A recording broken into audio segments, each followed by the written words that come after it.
Hello everyone, happy business day. I am Maricel Martinez, 3 years OFW from Kuwait.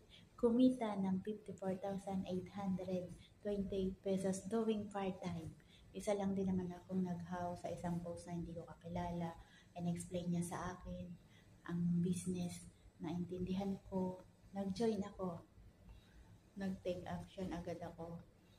Kaya ikaw kung isa kang OFW na katulad ko na gusto rin kumita, magkaroon ng extra income, this is the right time para sumubo ka na magkaroon ka din ng kita katulad ko, doing part-time.